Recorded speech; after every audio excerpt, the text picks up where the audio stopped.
যোদ্ধায় পরাজয় বরণ করাতে পারে, তাহলে কি তুমি আমাকে নবী হিসাবে মেনে নেবে? আমার নবীকে বললেন হা হা। বিশ্ব নবী রাহমাতুল লিল আলামিন নবী বললেন, ওগো রোকানা, এবার চলো, তোমার সঙ্গে আমার যুদ্ধ হবে। তাহলে কোনো একটা বদ্ধ জায়গাতে হবে না, তোমার সঙ্গে যে জায়গায় যুদ্ধ হবে খোলা আসমানের নিচে, একটা খোলা ময়দানে তোমার সঙ্গে আমি মুহাম্মদ যুদ্ধে লিপ্ত হতে রাজি আছি। আল্লাহ নবীর কথাটা শুনবা পরে দে রোকানা এবার মুস্কি হাসি দিয়ে বলতে লাগে, ওরে মুহাম্মদ, পৃথিবীর জমিনে পাগল আছে মানুষ জানতাম, কিন্তু তোমার মতো পাগল দ্বিতীয় কাউকে দেখি না। আমার নবী বিশ্ব নবী বললেন, কেন? আল্লাহ নবীকে ওই সময় রোকানা বললে, ওগো মুহাম্মদ, যদিও তোমার সঙ্গে আমি যুদ্ধে জয়লাভ করি, সেটাও থাকতো একটা ঘরের ভিতরে, কিন্তু তুমি খোলা আসমানে যেতে বলছো, অডিয়েন্স থাকবে, দর্শকেরা থাকবে, সেখানে হারলে তো তোমার একটা প্রেস্টিজ যাবে। আল্লাহ নবী বললেন, অত ইসলুমান তাসা অত হিল্লুমান তাসা বিয়াদিকাল খাইর ইন্নাকা আলা কুল্লি শাইইন কাদির। আমার নবী বললেন, লোকানা চিন্তা করো না, কোন রকম তোমার ব্যাপারে চিন্তা করবে না। ইজ্জত দেনেওয়ালা আল্লাহ, আর ইজ্জত লেনেওয়ালা ভি আল্লাহ। একবার জোরে বলুন সুবহানাল্লাহ। তোমারও চিন্তা করা লাগবে না, সম্মান যায় থাক, আর সম্মান থাকে থাক ওরা মুহাম্মদ আমার নবীর সঙ্গে ইসলামের জন্য শুধুমাত্র বিশ্বনবীর সম্মুখে যখন রোকানা দাঁড়িয়েছে, দেখবেন যারা বক্সার হয় তারা নিজেদের পজিশন নেওয়ার আগে জমিনের উপরে তারা কিন্তু দাপটাতে থাকে, আর নবী একদম চুপ করে দাঁড়ায়। বিশ্ব নবীকে রোকানা বলছেন, মুহাম্মদ, তুমি আমাকে হিট করো, কে মারবে? আল্লাহর নবীকে বলছে, মুহাম্মদ, তুমি আমাকে মারো। রোকানা বলছেন, এটাই হলো আমার ইসলাম। আমি মুহাম্মদ কাউকে কোনোদিন আমার ইচ্ছাবশত অন্যায়ভাবে কাউকে প্রথম আঘাত করি না, আর অন্যায়ভাবে প্রথমে আঘাত করা এটা ইসলামের উসুল আদর্শ নয়। একটা জোরে হবে না, এবার চিনতে হবে না। তাকবীর দাও তো, নারে তাকবীর, নারে তাকবীর। জোর করে কাউকে হত্যা কাজে লাগাবো, এবার জোরে হবে। আমার ভাইয়েরা, জামানেরা, যুবকেরা, মুরব্বিয়ান ঘরেরা, আল্লাহ নবী জমিনের উপরে দাঁড়িয়ে আমার নবী বিশ্ব নবীর চেহারার দিকে এবার রোকানা মারবে। কিতাব সাক্ষ্য দেয়, বিশ্ব নবী নিজের জায়গাতে সশরীরে দাঁড়িয়ে রয়েছে। আহারে, আমার নবী নির্বাক, আমার নবী এটি, আমার নবী পৃথিবীর জমিনে মা নাই, আমার নবী পৃথিবীর জমিনে বাপ নাই। এতিম নবী দাঁড়িয়ে মার খাবে, এতিম নবী ইসলামের জন্য আমার নবী কষ্ট পাবে, এতিম নবী ওই জায়গাতে আমার নবীর অসম্মান হবে, আমার নবীর বেইজ্জতি হবে। আল্লাহ পাক রব্বুল আলামিন এটা কখনো সহ্য করতে পারে না। এই কারণে আমার নবী যখন চুপটি মেরে দাঁড়িয়ে রয়েছে, রোকানা আমার নবীকে মারার জন্য হাতটাকে এবার তিনি সজোরে চালিয়েছে। কিতাব সাক্ষ্য দেয়, আল্লাহ নবীর উদ্দেশ্যে যখন হাতটা রোকানা চালালেন, আল্লাহ নবী বিশ্ব নবী আমার ওই সময় রোকানার হাতের উপরে আল্লাহ নবী নিজের হাতটা কেবলমাত্র তার হাতের উপরে ঠিক এমন ভাবে রেখেছে। ইসলামের ইতিহাস সাক্ষ্য দেয়, ওই জায়গাতে ওই সময়ে রোকানা নিজের হাতটাকে জমিনের উপরে ঝুলতে থাকে। আমার নবীকে কোনোভাবে আঘাত করতে পারে না। একবার যদি বলা যাবে সুবহানাল্লাহ। আল্লাহ নবী সাহাবী, আল্লাহ নবী ওই জায়গাতে দাঁড়িয়ে লক্ষ্য করে দেখে রোকানা জমিনের উপরে পড়ে গেল। আল্লাহ নবী ওই রোকানাকে আবার জমিন থেকে মাথাটা তুলে আমার নবী নিজের উরুর উপরে তুলেছে। মানবতার নবী, ভালোবাসার নবী, দয়াদ্রতার নবী, আদর্শতার নবী হযরত মুহাম্মদ সাল্লাল্লাহু আলাইহি ওয়াসাল্লাম ইসলামের নবী কি মানবতা প্রেমিক শিক্ষা দিলেন। আমার নবী নিজের উরুর উপরে ওই রোকানার মাথাটা রেখে আল্লাহ নবী নিজের হাতটাকে তার মাথার উপরে বোলাতে লাগলো। রুকানাকে ডেকে বলছেন, রুকানা তুমি আমাকে মারতে গেছিলে, মারতে না পেরে জমিনের উপরে কেন পড়ে গেলে? আল্লাহর নবীর চেহারার দিকে তাকিয়ে চোখ দিয়ে টপ টপ করে পানি গড়িয়ে যেতে থাকে। আল্লাহ নবীকে বললেন, ইয়া রাসূলুল্লাহ, ইয়া হাবিবাল্লাহ, হুজুর আপনাকে কি কথা বলবো গো? হুজুর আপনি বেয়াদবি নেবেন না। হুজুর আপনার দিকে যখন আমি রুকানা হাতটাকে চালিয়েছিলাম, আপনি যখন আপনার হাত দ্বারা আপনি আমাকে শুধুমাত্র প্রতিহত করেছে, আপনি যে মুহূর্তে আমার বাহুর উপরে হাতটা রেখেছেন, ওটা মুহাম্মাদের হাত স্পর্শ হয়েছে মনে করি না, বরং মনে হলো আল্লাহ পাক যেন টোটাল ওহদ পাহাড়টা রুকানার হাতের উপরে এসে চাপিয়ে দিয়েছে। একবার জোরে বলুন সুবহানাল্লাহ।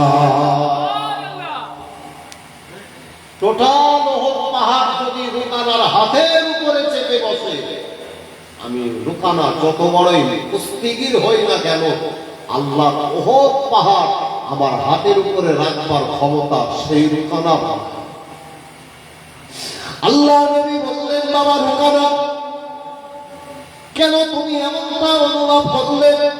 আল্লাহ নবী বিশ্ব নবীর চেহারার দিকে তাকিয়ে ওই সময় রুকানা বললেন, ইয়া রাসূলুল্লাহ, ইয়া হাবিবাল্লাহ, হুজুর আপনি যখন আমার বাহুর উপরে হাতটা রেখেছে, আমি আর হাতটা সামনে রাখতে পারি না, আর ঝুলিয়েও রাখতে পারি না। মনে করলাম যেন জমিনের উপরে শুয়ে পড়লে আমার যেন জীবনটা বেঁচে যাবে। জমিনের উপরে তাই দাঁড়িয়ে না থাকতে পেরে জমিনের উপরে শুয়ে পড়েছি। কিন্তু আপনার চেহারার দিকে তাকিয়ে হতবাক হয়ে যেতে চাই। ইয়া রাসূলুল্লাহ, ইয়া হাবিবাল্লাহ, আমি যদি কোনো মানুষকে মারতে যাই, ওই মানুষটা যদি জমিনের উপরে পড়ে যায়, অথচ আমার প্রতিপক্ষ যিনি হবেন তিনি তো কখনো মাথা তার উরুর উপরে রাখতে পারে না। কেমন মানুষ, কেমন ভালোবাসা, কেমন অন্তর আপনার ভিতরে আল্লাহ দিয়েছে।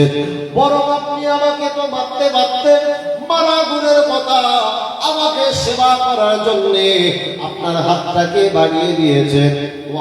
মুহাম্মদ সাল্লাল্লাহু আলাইহি ওয়াসাল্লাম, আপনি যে পৃথিবীর জমিনে সাধারণ কোনো মানুষ নয়, আপনার ভিতরে একজন নবুয়তের চরিত্র আছে, আপনার ভিতরে আদর্শতা রয়েছে, আপনার ভিতরে ভদ্রতা রয়েছে, আপনার ভিতরে যে খাসিয়াত আর গুণ লক্ষ্য করে রেখেছে, পৃথিবীর জমিনে সাধারণ কোনো মানুষের ভিতরে এত বড় গুণ আর বৈশিষ্ট্য থাকতে পারে না। এই মুহূর্তে আমার সামান দিয়ে স্বীকারোক্তি দিলাম, লা ইলাহা ইল্লাল্লাহু মুহাম্মাদুর রাসূলুল্লাহ। একবার জোরে বলুন সুবহানাল্লাহ, নারে তাকবীর। আমার ভাইয়েরা, জামানেরা, যুবকেরা, মুরব্বিয়ান গণেরা, এ কারণে আপনি আমাকে আপনাকে বলতে হবে, ইসলাম তো শুধুমাত্র আপনি মেনে নিয়েছে, ইসলাম সম্পর্কে আপনি গবেষণা করতে চান না, ইসলাম সম্পর্কে পড়াশোনা করতে চান না, ইসলাম সম্পর্কে একবারও চিন্তা করতে চান না। আমার ভাইয়েরা, ইসলাম সম্পর্কে যদি পড়ে, ইসলাম সম্পর্কে যদি একটাবার চিন্তা ভাবনা করে, পৃথিবীর জমিনে যে শ্রেষ্ঠ ধর্ম পেয়েছে এটা আপনার চোখ খুলে দেবে। আমার ভাইয়েরা, দুনিয়ার জমিনে এই বিশ্ব নবীর প্রামাণ্য, বিশ্ব নবীর দৃষ্টান্ত দিয়ে বোঝা যায়, দুনিয়ার জমিনে কখনো হিংসা করে কোনো মানুষের অন্তরে জায়গা করা যায় না। মানুষের অন্তরের ভিতরে জায়গা যদি করতে হয়, ওটা অবশ্যই ভালোবাসা দ্বারা মানুষের অন্তরে জায়গা করা। এটা দুনিয়ার জমিনে তার পৃথিবীর অলিতে গলিতে যেখানে ইসলাম ধর্মের মানুষ দেখতে পাবে, তাদের ভিতরে বিশ্ব নবী রাহমাতুল লিল আলামিন নবীর এই মহানুভবতা তাদের ভিতরে কাজ করে। একবার জোরে বলুন সুবহানাল্লাহ, নারে তাকবীর। দরুদ শরীফ, আল্লাহুম্মা সাল্লি আলা,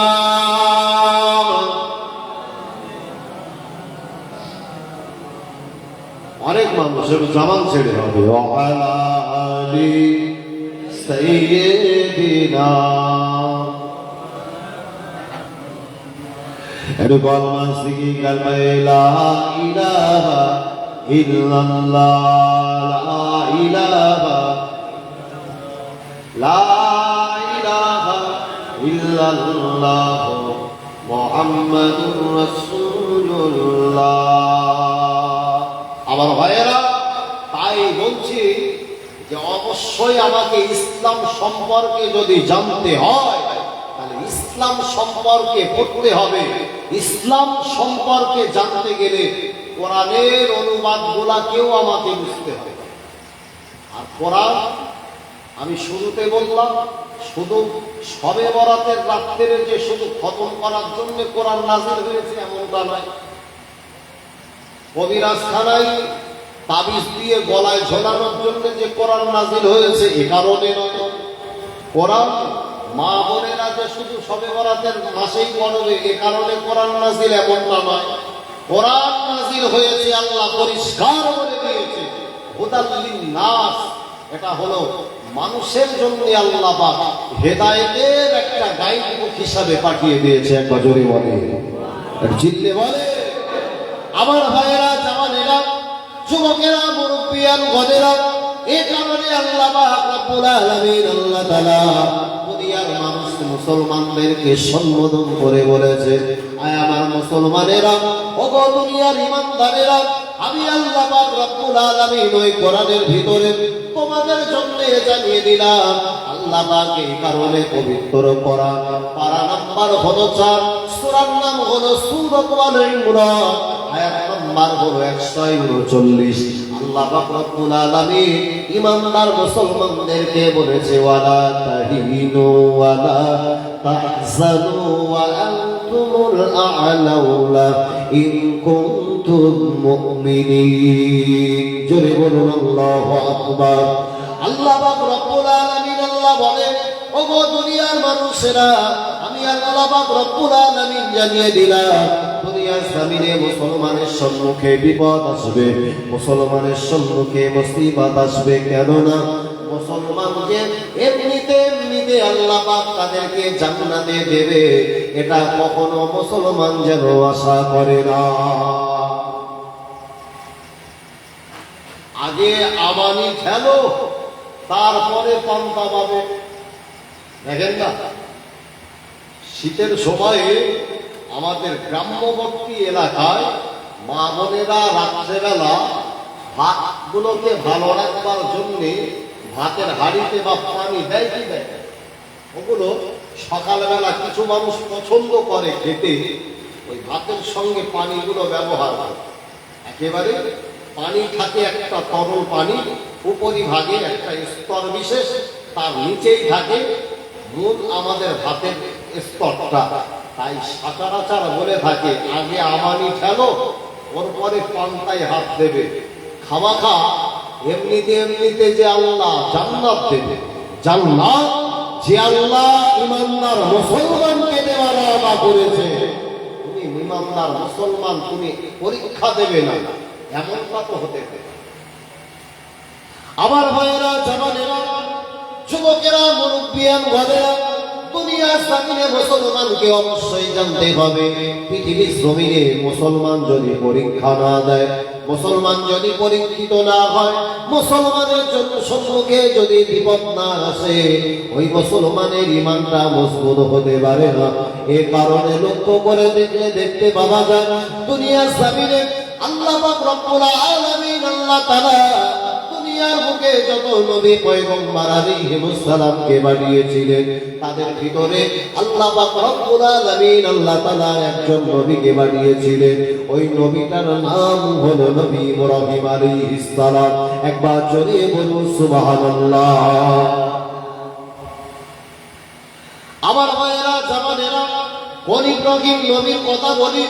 আল্লাহ নবী আল্লাহ নবী হযরতে ইব্রাহিম খলিলুল্লাহ আলাইহিস সালামকে আল্লাহ পাক পরীক্ষা নেওয়ার জন্য 80 বছরের কাছাকাছি সময়ে আল্লাহ নবী ইব্রাহিম খলিলুল্লাহ যখন পদার্পণ করেছে, লক্ষ্য করে দেখতে পাওয়া যায় আল্লাহ নবী ইব্রাহিম খলিলুল্লাহ দাম্পত্য জীবনে আবদ্ধ হয়েছে। আল্লাহ পাকের দরবারে দীর্ঘদিন তিনি কান্নাকাটি করে বিবাহ করেছেন, কিন্তু তার ঔরস থেকে আল্লাহ যখন কোনো সন্তান দিলেন, আল্লাহ নবী ইব্রাহিম আল্লাহর কাছে দীর্ঘদিন আল্লাহর কাছে দোয়া করে, আল্লাহ পাক আপনি কি আমাকে একটা সন্তান দেবেন না? আপনি কি একটা পুত্র, আমি একটা পুত্রের মা হতে পারবো না? আল্লাহ পাক সর্বোপরি ইব্রাহিম আলাইহিস সালামকে 80 বছরে যখন আল্লাহ সন্তান দিলে, ওই সন্তানটা নবী ইব্রাহিম খলিলুল্লাহ যখন পেয়েছে, দীর্ঘদিনের চাওয়া পাওয়ার পরে যে জিনিসটা পাওয়া যায়, ওই জিনিসের প্রতি ভালোবাসা একটু কম হয় না বেশি হয়? কম হবে না বেশি হবে? যে জিনিস আমি দীর্ঘদিন চাহিদা চাওয়া পাওয়ার পরে যে জিনিসটা আমি চাইলাম পেলাম, ওই জিনিসের প্রতি একটা ভালোবাসা, আর দীর্ঘদিন ত্যাগ তিতিক্ষার পরে যে জিনিসটা পাওয়া হয়, দুটো জিনিসের প্রতি ভালোবাসার মহব্বত হারগিজ কখনো এক হয় না।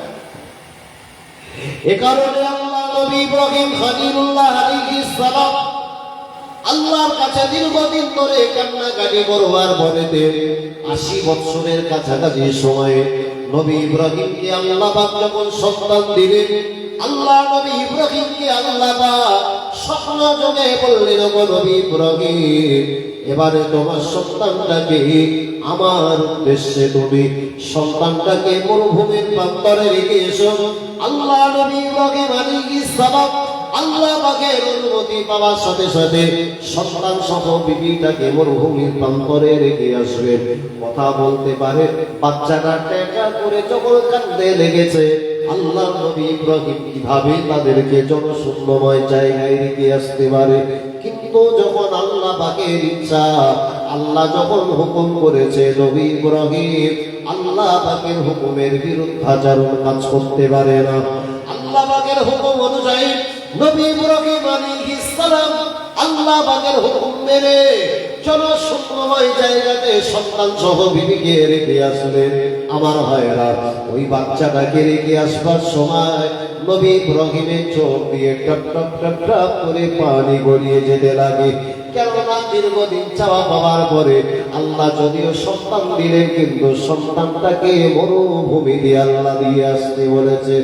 আল্লাহ নবী ইব্রাহিম আলাইহিস সালাম আল্লাহর হুকুম মেনে দুনিয়ার জমিনে জনশূন্যময় মরুভূমিতে রেখে এসে বাড়িতে যখন চলে আসলেন, বাবাজি কেতাব সাক্ষ্য দেয় কিছুদিন এইভাবে অতিবাহিত হয়ে গেল।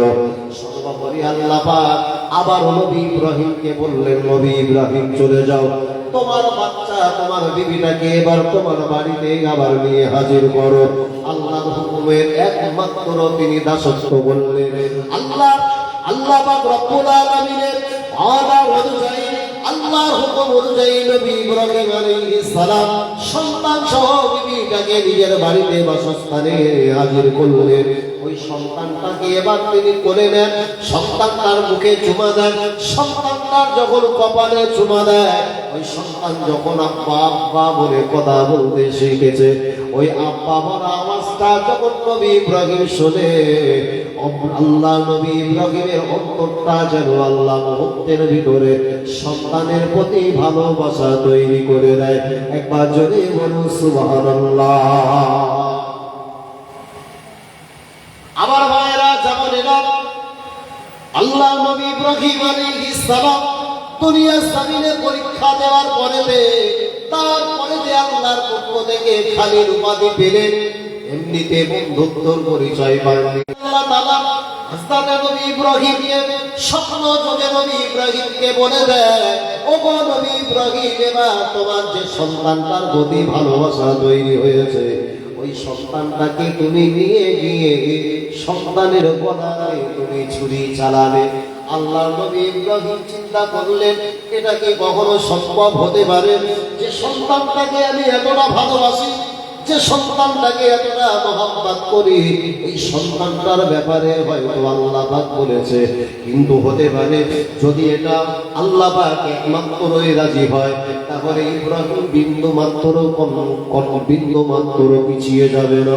তৃতীয় দিনের বেলাতে আল্লাহ নবী ইব্রাহিম আবার একই তিনি স্বপ্ন দেখলেন।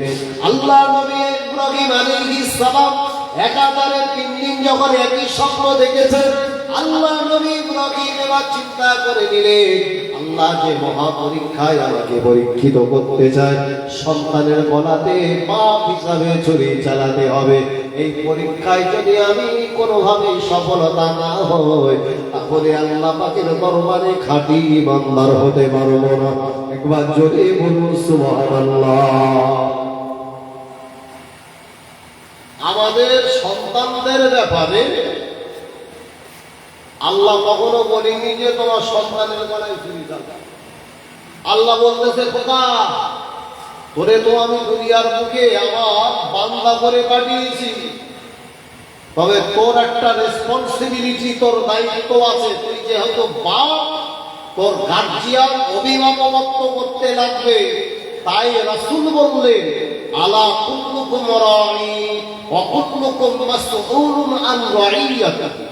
আল্লাহ নবী বলে, আমার সাহাবীরা শুনে রাখো, আমি বিশ্ব নবী জানিয়ে দিলাম, কিয়ামতের মাঠে তোমাদের রাখালিত্বের ব্যাপারে আল্লাহর দরবারে জিজ্ঞাসা করা হবে।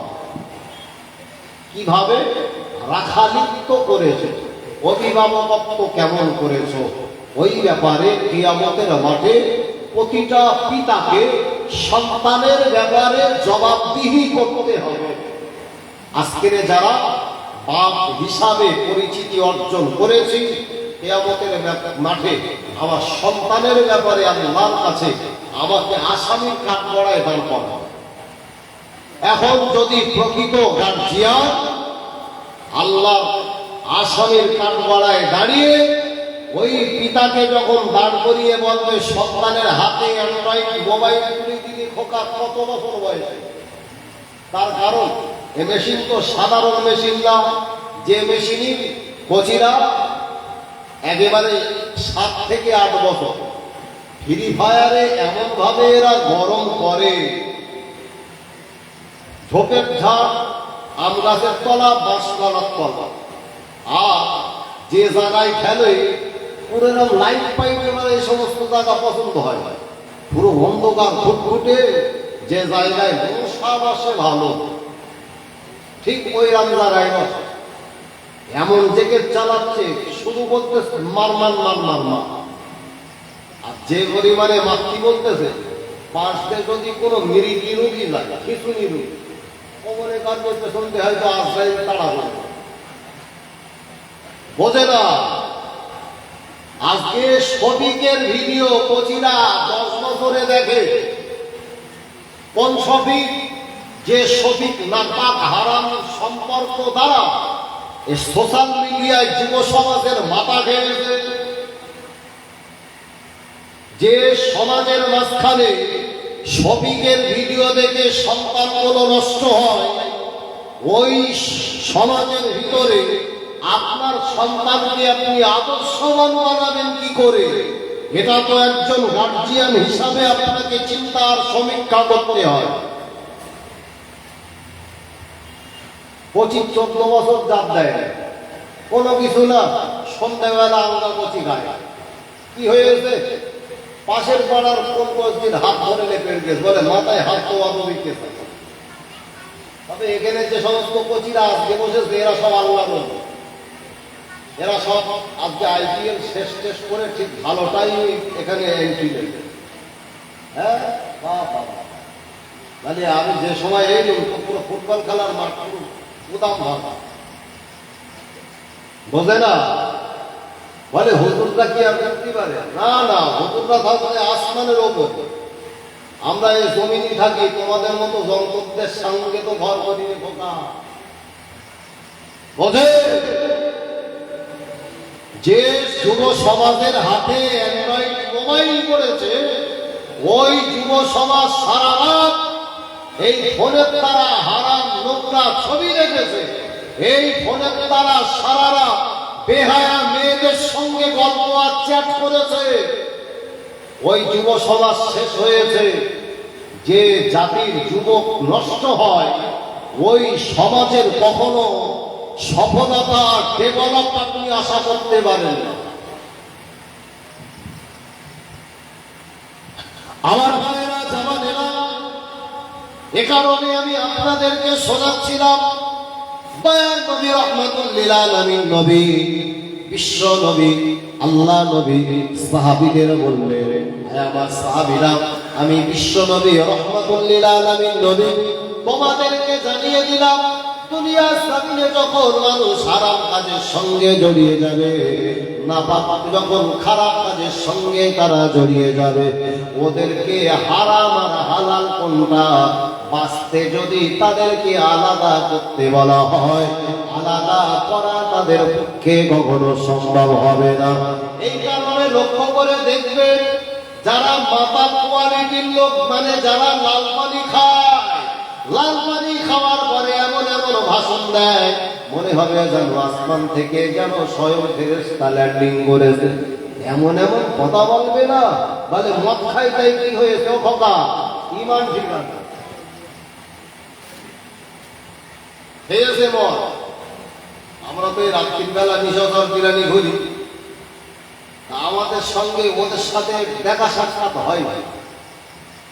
আহা, আমার ভাইয়েরা, ইসলাম সম্পর্কে পড়াশোনা করতে হবে, ইসলাম সম্পর্কে জানতে হবে।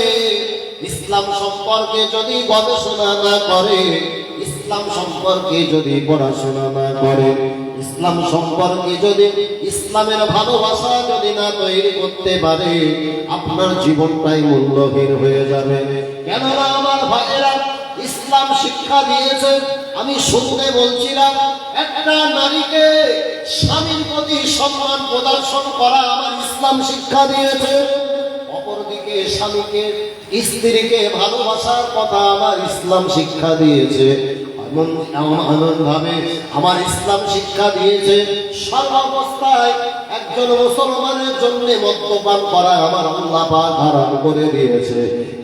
মদ হলো এমন একটা নাপাকতম বস্তু, যারা মদ্যপান করে ওরা তো শুধুমাত্র নিজে খারাপ হয় না, নিজের দেহ শেষ করে না। যারা মদ্যপায়ী হয় এদের সর্বপ্রথম নিজের দেহ খেই হয়, সর্বপ্রথম নিজের দেহ শেষ হয়, এর দ্বারা তার সমাজ শেষ হয়, এর দ্বারা তার পারিবারিক জীবন শেষ হয়, এর দ্বারাতে তার পরিবার শেষ হয়ে যায়। বিবিগুলা সুস্থ সতেজ একটা জীবন ব্যবস্থা পায় না। এই কারণে আমার নবী, বিশ্ব নবী, রহমাতুল লিল আলামিন নবী মদ মুক্ত দুনিয়া জমিনে একটা রাষ্ট্র গঠন করেছিলেন। ওটার নাম হলো মদিনাতুল মুনাওয়ারা। একবার জোরে বলা যাবে সুবহানাল্লাহ। আজকে সমাজের মাঝখানে আমার ভাইরা, বর্তমান সময়ে এমন কিছু নিশাচর প্রাণী আমাদের মাঝখানে দেখতে পাওয়া যায়। আগেকার ভাইরা, আগেকার চাচারা যদি একটু খেত, ওরা প্যাকেটের ভেতরের ওই জিনিসগুলো একটু টান দিত, মানে বিড়ি খায়, নাম হলো তার আবার শান্তি, বিড়ির নাম খোঁজে শান্তি, মানে শান্তি বিড়ি খেয়ে অশান্তি দূর করবে। তাই আগের লোকেরা যেমন বিড়ি খেত, এরা বিড়ি খায় না। এরা এরকম বড় বড় এরকম ধরে টান মারে, মানে গাঁজায় কলকিতে টান দেয়। এই সমাজের মুসলমানেরা যারা এই গাঁজাই হারাম জিনিস নিজের জবানে দেয়, এদের চেহারার দিকে দেখতে পাবে বাঁদরের মুখের দিকে তাকালে আর এদের মুখের দিকে তাকালে আলাদা কোনো প্রতিচ্ছবি দেখতে পাবেন না। বাঁদরের পেছন যেমন, এদের মুখের প্রতিচ্ছবিও তেমন। আমার ভাইয়েরা, মদ্যপায়ী হবে, গাঁজাখোরি হবে, এদের দ্বারা কখনো সমাজে সচেতন এবং সুস্থ নাগরিকত্বের আশা করা যায় না। মদমুক্ত জীবন ব্যবস্থা আমার ইসলাম দিয়েছে।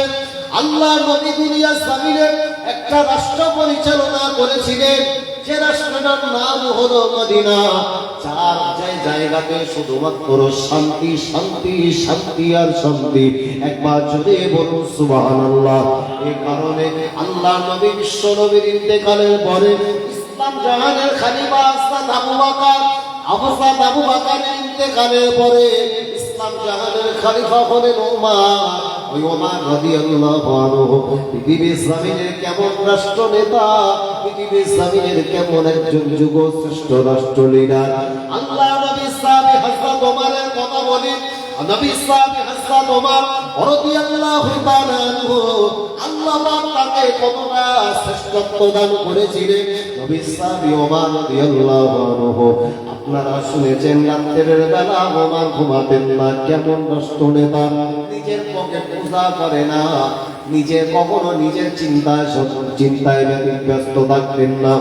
রাষ্ট্র নেতা ওমর রাতের বেলা টোটাল মদিনার গলি ঘুরে ঘুরে মানুষের খোঁজ খবর নিতে। এমন মানুষ দুনিয়া জমিনে আর রাষ্ট্র নেতা দেখতে পাবেন না। নবী সাহাবী হযরত ওমর রাদিয়াল্লাহু আনহু একটা জীবনের এক্সাম্পল আপনাদের জীবন পাল্টে দেবে।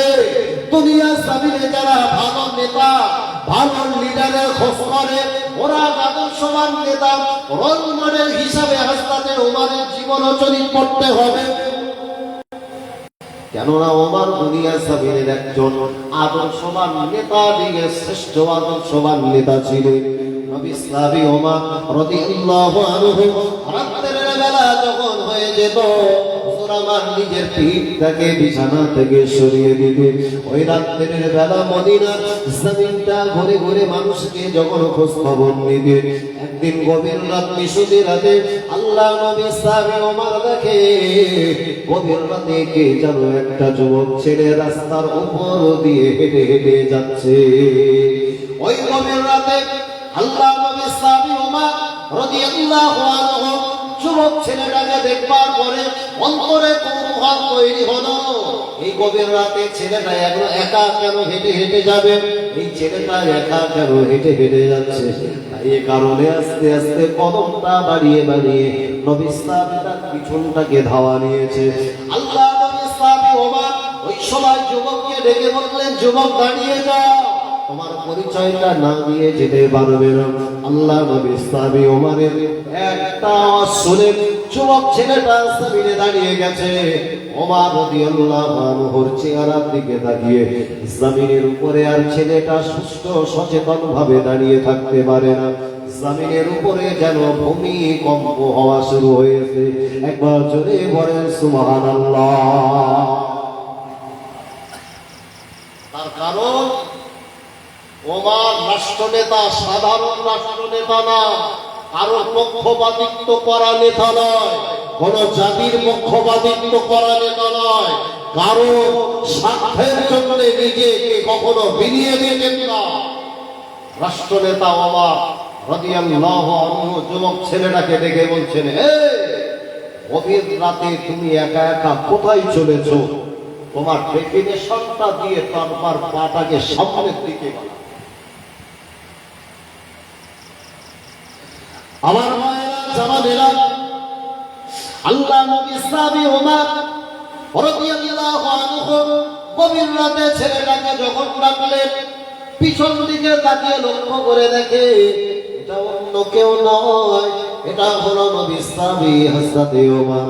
মদিনা শরীফের যিনি গভর্নর, রাষ্ট্রনেতা, নাম হলো তার ওমর ইবনুল খাত্তাব রাদিয়াল্লাহু আনহু, যার জীবনের অনেক ইতিহাস শুনেছি। ওই ওমর আমাকে পিছন থেকে ডেকেছে। ওমর রাদিয়াল্লাহু আনহু আওয়াজ শুনবার পরে পিছন থেকে ছেলেটা যেন হাতের একটা জিনিস কি নিজের জামার ভিতরে ঢোকাচ্ছে। আল্লাহ নবী সাহাবী ওমর রাদিয়াল্লাহু আনহু ছেলেটার দৃশ্যটা দেখবার পরে অন্তরের ভিতরে একটা সন্দেহ তৈরি হয়েছে।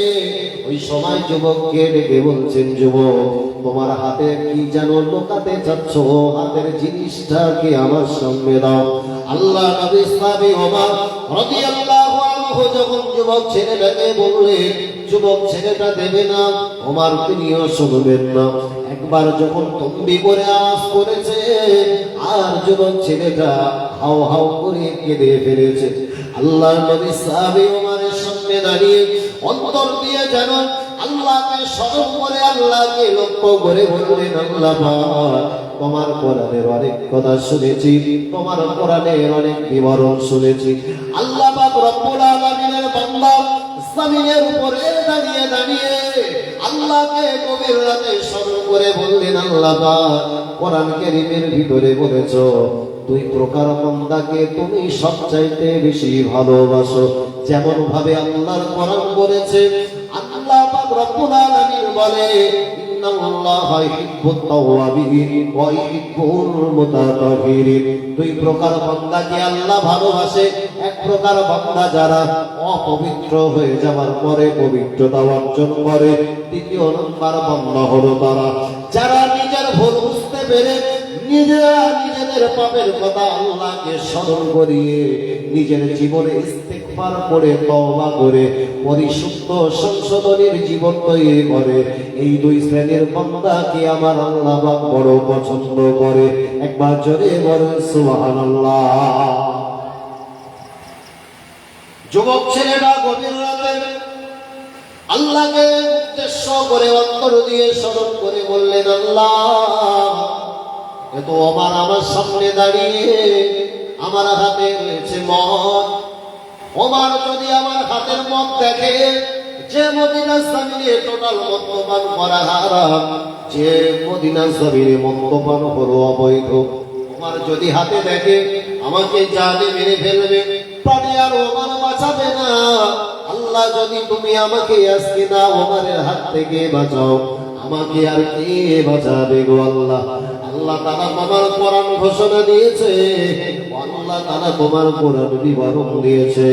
দুনিয়া জমিনে যখন বান্দা বিপদে পড়ে মুসিবতে পড়ে, ওই বান্দা যদি আল্লাহকে স্মরণ করে, আল্লাহর কাছে যদি আল্লাহর বান্দা সাহায্য চায়, আল্লাহ পাক রব্বুল আলামিন আল্লাহ তাআলা ওই বান্দাকে সাহায্য করার জন্য যথেষ্ট হয়ে যায়। ওগো আল্লাহ তুমি আমাকে বাঁচাও। অন্তর দিয়ে একেবারে পরিপূর্ণভাবে খুলুসিয়াতের নিয়াতে তওবা করলাম, জীবনে যতদিন বাঁচবো আর কোনোদিনের জন্য মদ স্পর্শ করব না। একবার জোরে বলুন সুবহানাল্লাহ। আমার ভাইয়েরা তওবা দেখে, এটা হলো একটা ইমানদার মুসলমানের তওবা, আর আমার সমাজের মাঝখানের প্রচলিত তওবা এটা আলাদা, যেটা ঈদের দিনে ঈদগাহ ময়দানে হয়। ইমাম সাহেব পড়বে তাই আমরা পড়ব তাই, তার কারণ মুসলমান তওবা করতেও জানে না, এমন মুসলমান সমাজের ভিতরে আছে না। না, তওবা যে করতে হয় ওটা মুসলমান ঠিক করে করতে পারে না, কিন্তু 10 বছর পা দেয় না, 100টা গালের হাফেজ হয়, ভালো ভালো ব্র্যান্ডেড গাল দিতে পারে আঙ্গা করতে, ওগুলো মুখস্থ হয়। 10 বছর কোচিং হাতে যদি অ্যান্ড্রয়েড মোবাইল দিয়ে ওর কাছ থেকে যদি সূরা ফাতিহা চাও, তো ও আশা করা একেবারে দিতে হয়। বোঝে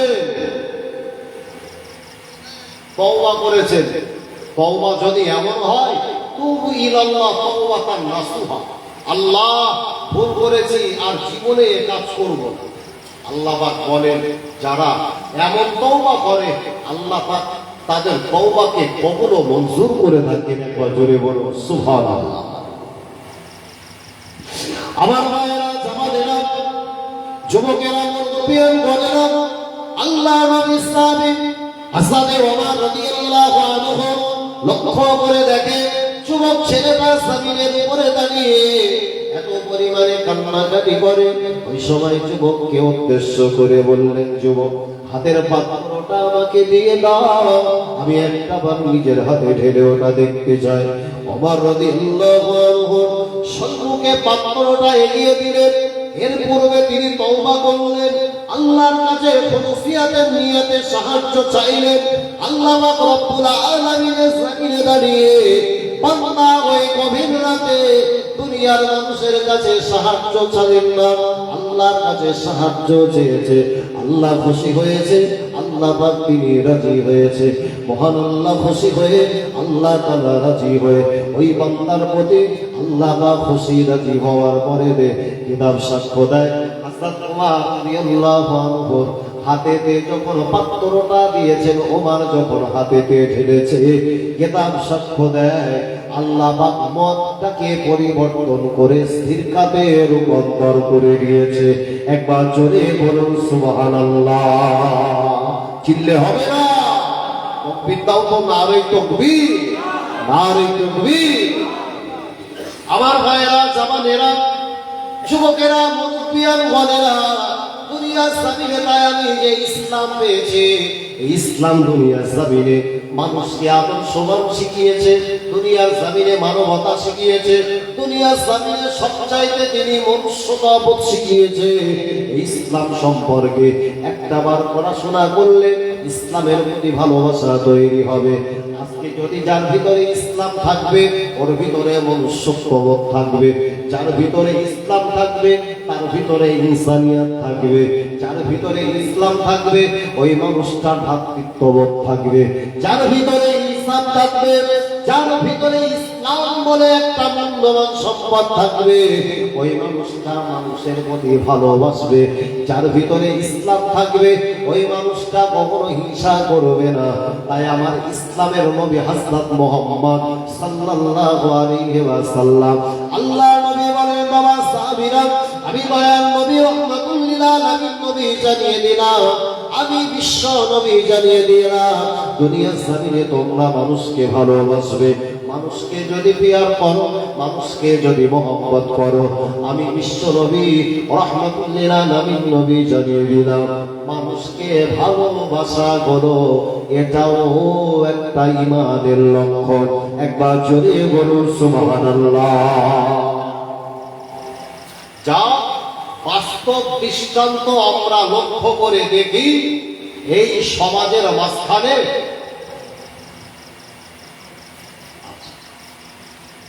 পিছনে যে সমস্ত ভাইরা এসেছে, আসলে ওনারা বিভিন্ন কাজকর্মের ভেতরে ছিল, আমরা একটু পাগল বলে একটু প্রথমে এসেছিলাম, কিন্তু ওনারা একটু এসে তাই বলে যে এমন না বস্তু বলা ওরা হয় না, একটু সামনের দিকে চেপে চেপে বসো, আমাদের বসতে অসুবিধা হচ্ছে। আমি এবারে ছেড়ে দেবো, আসেন একটু সামনের দিকে আসেন, এই বাবা সামনের দিকে চেপে আসেন, দোয়া হবে ওনার ভাবে একটু সামনের দিকে আসেন। আবার ভাইয়েরা জামানেরা, দয়াল নবী রাহমাতুল লিল আলামিন নবী যে ইসলাম দুনিয়ার জমিনে দিয়েছে, ইসলাম মানুষকে ভালোবাসা কিভাবে শিক্ষা দিয়েছে, এই কারণে ভালোবাসা তারা আজকে মুসলিমদের প্রতি আমাদের ভালোবাসা বাবা আছে কি নাই, এই কারণে আমরা যখন লক্ষ্য করে দেখি আমার সমাজের মাঝখানে যদি কোনো অমুসলিম ব্যক্তি, যদি কোনো অমুসলিম ভাই অসুস্থ হয়ে যায়, বিমার হয়ে যায়, ওই মানুষটাকে সেবা করার জন্য মুসলমানেরা তার পাশে ব্লাড দিতে গিয়ে মুসলমানেরা এইরকম একটা ভালো মনুষ্যত্বতার পরিচয় দেয় কি দেয় না? আমার ভাইয়েরা, সমাজের মাঝখানে যদি কোনো মুসলিম ব্যক্তিকে আমরা রাস্তাতে কোনোভাবে দুর্ঘটনা ঘটতে দেখি, সর্বপ্রথম অন্য কোন ধর্মাবলম্বী মানুষ যদিও যাক না যাক, মুসলমান নিজের সাহায্যের হাত আমরা বাড়িয়ে দিই কি দিই না? কেননা ইসলাম শিক্ষা দেয় মানুষকে ভালোবাসতে হবে, মানুষের প্রতি ভ্রাতৃত্ববোধ বন্ধনে আবদ্ধ হতে হবে। এই ভারতবর্ষের জমিনে স্বাধীনতা তো পেয়েছে কারণে, এই ভারতবর্ষের জমিন স্বাধীন করবার পিছনে মুসলমানেরা এবং মুসলিম মানুষেরা একে একে কাঁধে কাঁধ মিলে ব্রিটিশ শক্তির বিরুদ্ধে তারা নিজেরা হুঙ্কার দেবার পরেতে তারপরেতে ব্রিটিশ শক্তি থেকে ভারতবর্ষের জমিন স্বাধীনতা পেয়েছে। একবার যদি বলুন সুবহানাল্লাহ। আমার ভাইয়েরা জামানেরা, কিন্তু সমাজের মাঝখানে যারা মানুষের ভিতরে ভেদাভেদ করে, মানুষের ভিতরে যারা হিংসার প্রবণতা ছেটায়, মানুষকে যারা বিভেদ তৈরি করে, ধর্ম দেখিয়ে, জাত দেখিয়ে, বর্ণ দেখিয়ে মানুষ এবং মানুষের প্রতি যারা হিংসা শেখায়, এরা কখনো ধার্মিক হতে পারে না। অবশ্যই জানবেন, সে আমার ইসলাম হোক, সে আমার অমুসলিম ভাইয়েরা হোক, যে ধর্মের মানুষ হোক না কেন, যে ধর্ম দুনিয়াতে এস্টাবলিশড হয়েছে, দুনিয়ার জমিনে যত ধর্ম দেখতে পাবে, ধর্ম কখনো মানুষকে হিংসা শেখায় না। যে ধর্ম হোক না কেন মানুষকে ভালোবাসার কথা বলে, যে ধর্ম হোক না কেন মানুষকে সেবা করার কথা বলে। আর যারা বর্তমান সময়ে ধার্মিক সাজে, অথচ ধার্মিকতার একেবারে লেবাস দিয়ে যারা অধার্মিকতার পরিচয় দেখিয়ে অন্য মানুষদের প্রতি যারা হিংসা ছেটায়, এটা কখনো একটা ধার্মিক ব্যক্তির পরিচয় হতে পারে না।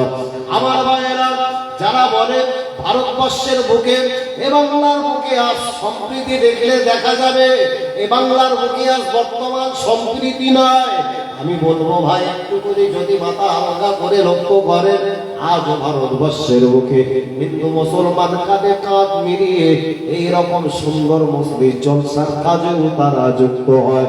আমার ভাইয়েরা, জামানেরা, যুবকেরা, মুরব্বিয়ান গণেরা, সমাজের মাঝখানে যে সমস্ত ধর্মীয় আচার অনুষ্ঠানগুলো হয়, মুসলমান যখন রাস্তা দিয়ে যায়, মুসলমান ঘরে অসংখ্য ভাইয়েরা, অসংখ্য ছেলেরা নিজেদের পকেট থেকে তাদের ধর্মের জন্য পয়সা দিয়ে, অর্থ দিয়ে সাহায্য করে কি করে না? এটা হলো ভালোবাসা, এটা হলো মানবতা, এটা হলো সমাজের মাঝখানে সম্প্রীতি। আমি লক্ষ্য করে দেখেছিলাম বাবাজি সমাজের মাঝখানে বিগত কয়েকদিন আগে বাঁকুড়ার বুকে একটা জলসা করতে গেলাম।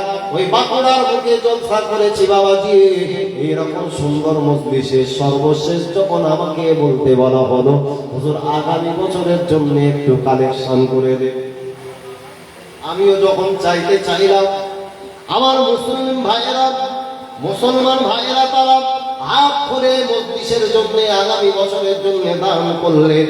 এক অমুসলিম ভাই সেই মজলিসে অসংখ্য আমার অমুসলিম ভাইয়েরাও বসেছিলেন, তাদের ভিতর থেকে একটা অমুসলিম ভাই আমার হাতে 1000 টাকা দিয়েছেন এবং 2000 টাকা আগামী বছরের জন্য ওয়াদা করেছেন।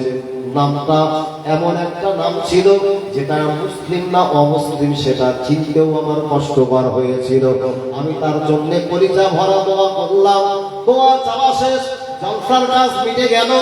এমনই ভাবে আমি যখন জলসা থেকে নামলাম, ওই এলাকার মানুষেরা বললেন হুজুর যেখানে ওয়াজ করছিলেন ওই প্যান্ডেলের ভিতরে অসংখ্য আমার অমুসলিম ভাইয়েরাও ছিল, আপনার হাতে 1000 টাকা যে নগদ টাকা দিয়েছে এবং আগামী বছরের জন্য 2000 টাকা ওয়াদা করেছে, আপনি যার জন্য জান্নাতের জন্য দোয়া করলেন ওই মানুষটা কোনো মুসলমান ঘরের সন্তান নয়, বরং তিনি ছিলেন একটা অমুসলিম ঘরের সন্তান। একবার যদি বলুন সুবহানাল্লাহ। আজ সমাজের মাঝখানে বাংলার বুকে যারা মানুষের ভেদাভেদ তৈরি করে, ধর্মের নামে মানুষের মাঝখানে বিভেদ তৈরি করে, এরা যারা বাংলার বুকে যারা সম্প্রীতি নষ্ট করার জন্য উঠে পড়ে লেগেছে, অবশ্যই এদের থেকে আমাদের বাংলা, আমাদের ভারতবর্ষটাকে, আমাকে আপনাকে অবশ্যই দায়িত্ব নিয়ে যে আমাকে আপনাকে বাঁচানো, এটা যেমন একটা ইমানি দায়িত্ব, ঠিক তার পাশাপাশি এটা একটা ভারতবর্ষের নাগরিক হিসাবে অবশ্যই আমার আপনার রেসপন্সিবিলিটি, দায়িত্ব রয়েছে। শুধুমাত্র আমরা মুসলিম ধর্মাবলম্বী মানুষ, আমরা যে শুধুমাত্র মানবতার কথা বলবো আর সমাজের মাঝখানের এক শ্রেণীর নরকিট তারা যে মানুষের ভিতরে অশান্তি লাগাবে, এটা কখনো আমাদের পক্ষে থেকে কাম্য না। যে তাই আজকের এই মজলিস আমার অনন্তপুর ভাইয়েরা অক্লান্ত পরিশ্রম করে এত সুন্দর মজলিস কায়েম করেছে। আল্লাহ পাক এই দিনই মজলিসটাকে ইহ জগতের জন্য এবং পরকালের জন্য আল্লাহ কবুল করার সকলে বলেন আমিন। একবার জামান ছেড়ে উচ্চ আওয়াজে প্রিয় নবীর শানে দরুদ শরীফ আল্লাহুম্মা সাল্লি আলা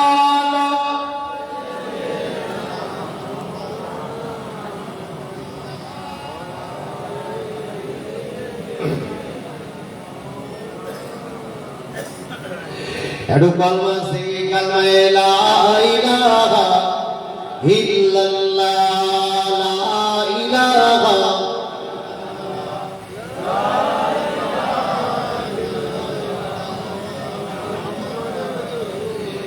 फलक पर चाँद जैसा है नबी का नाम ऐसा है। चलिए बोलूं सुभान अल्लाह। এই সবাই মিলে একসাথে বলেন না সুবহানাল্লাহ। প্রত্যেকটাও তো যুবক ছেলে না, নারী তাকবীর। এই বাবা জবান ছেলে হবে না, নারী তাকবীর, নারী তাকবীর। फलक पर चाँद जैसा है नबी का नाम ऐसा है दिलों से गम मिटाता है नबी का नाम ऐसा है दिल जब गम कमारा हो मोहम्मद याद आती है दिल जब गम कमारा हो मोहम्मद याद आते हैं जुदा जब कोई प्यारा हो मोहम्मद याद आती है फलक पर चाँद जैसा है नबी का नाम ऐसा है अल्लाहुम्मा सल्ली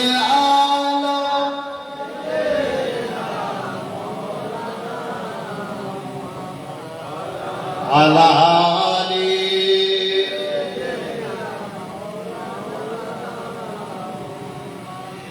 के उनकी याद की शबनम है मरहम मेरे जख्मों को के उनकी याद की शबनम है मरहम मेरे जख्मों को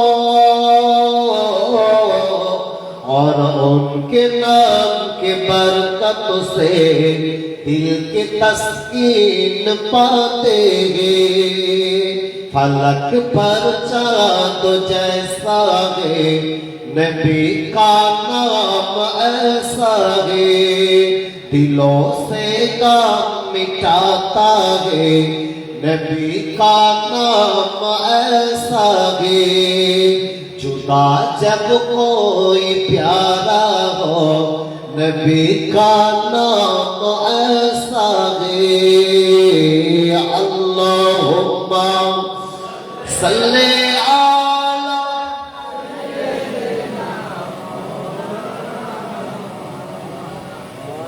अला